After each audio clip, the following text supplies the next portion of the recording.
ಗಿರೀಶ್ ಮೆಟ್ಟಣ್ಣ ಅವರು ಬಂದು ಧರ್ಮಸ್ಥಳ ಗ್ರಾಮಾಭಿವೃದ್ಧಿ ಯೋಜನೆ ಪ್ರಕಾರ ಅಪಪ್ರಚಾರ ಮಾಡ್ತಾ ಇದ್ದಾರೆ. ಧರ್ಮಸ್ಥಳ ಸಂಸ್ಥೆಯವರು ಸಾಲ ಕೊಡ್ತಾ ಇದ್ದಾರೆ ಅಂತ ಹೇಳ್ತಾ ಇದ್ದಾರೆ. ಧರ್ಮಸ್ಥಳ ಸಂಸ್ಥೆಯವರು ಸಾಲ ಕೊಡ್ತಾ ಇಲ್ಲ. ಅವರು ಇವತ್ತು ಮಧ್ಯವರ್ತಿಯಾಗಿ SBI ಬ್ಯಾಂಕಿಂದ ಸಾಲ ಕೊಡಿಸ್ತಾ ಇದ್ದಾರೆ. ಅವನು ಹೇಳ್ತಾ ಇದ್ದಾನೆ 40% ಬಡ್ಡಿ, ಮೀಟರ್ ಬಡ್ಡಿ, ದಿನದ ಬಡ್ಡಿ, ಚಕ್ರ ಬಡ್ಡಿ ಅಂತ ಹೇಳ್ತಾ ಇದ್ದಾನೆ. ಇವತ್ತು SBI ಬ್ಯಾಂಕಿನಿಂದ ನಮಗೆ ಕಡಿತರ ಬಡ್ಡಿ ದರದಿಂದ 14% ಅಲ್ಲಿ ನಮ್ಮ ಸಾಲ ಸಿಗ್ತಾ ಇದೆ. 1 ಲಕ್ಷ ರೂಪಾಯಿ ಸಾಲ ತಗೊಂಡೇನೆ ಅಂದ್ರೆ 1 ವರ್ಷಕ್ಕೆ 7,000 ಮಾತ್ರ ಬಡ್ಡಿ ಬೀಳುತ್ತೆ. ಇವತ್ತು ಅದರಿಂದ ನನ್ನ ಕುಟುಂಬ ಬೆಳಿತೈತಿ. ನಮ್ಮ ಕುಟುಂಬದಾಗ ಇವತ್ತು ಮನೆ ಕಟ್ಕೊಂಡ್ವಿ. ಮಕ್ಕಳಿಗೆ ನಾನು ಇವತ್ತು ಡಾಕ್ಟರ್ ಓದಿಸ್ತಾ ಇದ್ದೇನೆ, ಮಗನಿಗೆ ಇವತ್ತು BBA ಓದಿಸ್ತಾ ಇದ್ದೇನೆ. ಇದು ಎಲ್ಲ ಆಗ್ತಿದೆ ಅಂದ್ರೆ ಧರ್ಮಸ್ಥಳ ಸಂಘದಿಂದ ನನ್ನ ಕುಟುಂಬ ಬೆಳೀತಾ ಇದೆ. ಇವತ್ತು ಇವನು ಧರ್ಮಸ್ಥಳ ಸಂಘದ ಪರವಾಗಿ ಅಪಪ್ರಚಾರ ಮಾಡ್ತಾ ಇದ್ದಾನಲ್ಲ. ಇವತ್ತು ಬಂದು ನಾವು ಸಂಘದ ದಾಖಲಾತಿ ಎಲ್ಲ ಹಿಡ್ಕೊಂಡೇ ಬಂದಿದ್ದೇವೆ ಇಲ್ಲಿ. ನಾವು ಹೇಗೆ ದಾಖಲಾತಿ ಕೊಡ್ತಾ ಇದ್ದೇವೆ, ಪ್ರತಿ ಒಂದಕ್ಕೂ ಇವತ್ತು ಕನ್ನಡಿ ನಮ್ಮಲ್ಲಿದೆ. ಅವನು ಇವತ್ತು 40% ಮೀಟರ್ ಬಡ್ಡಿ ಅಂತ ಹೇಳೋದಕ್ಕೆ ದಾಖಲಾತಿ ಕೊಡಬೇಕು. ಇವತ್ತು ನಾವು ಇಷ್ಟು ಜನ ಮಹಿಳೆಯರಲ್ಲಿ ಕುಂತೇವೆ ಅಂದ್ರೆ ಧರ್ಮಸ್ಥಳ ಸಂಘದಿಂದ ನಾವು ಇವತ್ತು ಮಧ್ಯವರ್ತಿಯಾಗಿ ಸಾಲ ತಗೊಂಡು ನಮ್ಮ ಕುಟುಂಬ ಕಟ್ಕೊಂಡಿದ್ದೇವೆ. ಅವನು ಇವತ್ತು ನಮ್ಮ ಕುಟುಂಬಕ್ಕೆ ಎಲ್ಲರಿಗೂ 1 ಲಕ್ಷ ರೂಪಾಯಿ ಸಾಲ ಕೊಡಕ್ಕೆ ಆಗುತ್ತಾನ? ಬಂದು ಧೈರ್ಯ ಇದ್ರೆ ಎದುರುಗಡೆ ಮಾತಾಡ್ಲಿಕ್ಕೆ ಹೇಳಿ ಸರ್. ಅವನಿಗೆ ಹೊರಗಡೆ ಕಳಿಸಿ. ಅವನಿಗೆ ಇವತ್ತು ವಿಧಾನಸಭೆಯಲ್ಲಿ ಬಾಂಬ್ ಬಿಟ್ಟು ಬಂದು ಗದಗ ಬಾಂಬ್ ಬಿಡಕ್ ಬಂದಿದ್ದಾನೆ ಸರ್. ಅವನು ಇಲ್ಲಿ ನಾವಿಷ್ಟು ಮಹಿಳೆಯರು ಇವತ್ತು ಎದ್ದೇ ಹೋಗಲ್ಲ. ನಾವಿಲ್ಲಿ ರೋಡ್ ಬದಿಯಲ್ಲೇ ಕುಂದಿರ್ತೀವೋ. ಬರ್ಬೇಕು.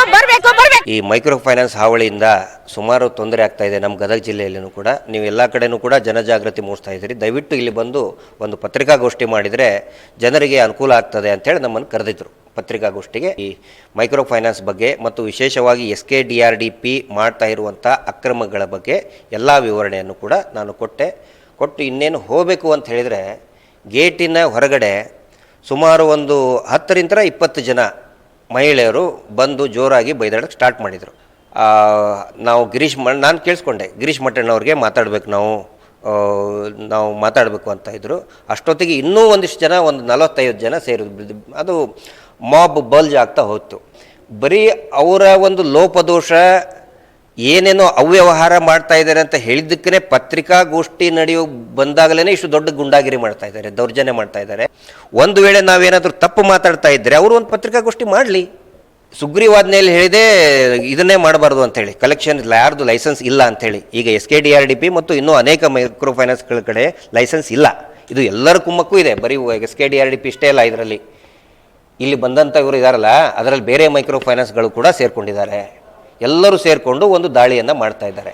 ನಾವು ಈ SKDRDP ಟ್ರಸ್ಟು ಮತ್ತು ಇನ್ನು ಮೈಕ್ರೋ ಫೈನಾನ್ಸ್ಗಳು, ಅನೇಕ ಮೈಕ್ರೋ ಫೈನಾನ್ಸ್ಗಳು ಗುಂಡಾಗಿರಿ ಮಾಡ್ತಾ ಇದ್ದಾರಲ್ಲ, ಅವ್ರ ಮೇಲೆ ಕ್ರಮ ಕೈಗೊಳ್ಳಿ ಅಂತೇಳಿ ಇವ್ರನ್ನ ಬಿಡ್ತಾ ಇದ್ದಾರೆ. ಹೆಸರು ಜನರದ್ದು ಬರಬೇಕು. ಧರ್ಮಸ್ಥಳ ಸಂಘದಲ್ಲಿರೋರು ಯಾರು? ಕಾಮನ್ ರೈತರು, ಕೂಲಿ ಕಾರ್ಮಿಕರು. ಅದನ್ನು ನಡೆಸ್ತಾ ಇರೋರು ಯಾರು? SKDRDP ಟ್ರಸ್ಟ್, ಆ ಕುಟುಂಬ. ಸಮಸ್ಯೆ ಇರೋದು ದ್ಯಾಟ್ ಫ್ಯಾಮಿಲಿ. ಅವರು ಸಮಸ್ಯೆ ಮಾಡ್ತಾ ಇದ್ದಾರೆ. ನಾವು ಅವ್ರನ್ನ ಪ್ರಶ್ನೆ ಮಾಡಿದರೆ ಇವ್ರನ್ನ ಬಿಡ್ತಾ ಇದ್ದಾರೆ. ಈಗ ಹೇಳ್ತಾ ಇದ್ದಾರಲ್ಲ ಭಾಳ ಅನುಕೂಲ ಮಾಡ್ತು ಅಂತೇಳಿ, ಊರು ಬಿಟ್ಟು ಹೋಗೋದವ್ರ ಮನೆಗೆ ಹೋಗಿ ಹೇಳಿ, ಅದನ್ನ ನಮ್ಮ ಇಂಥದ್ದು ನಿಮಗೆ ತುಂಬ ಚೆನ್ನಾಗಾಗಿದೆಯಪ್ಪ ಅಂತ ಹೇಳಿ.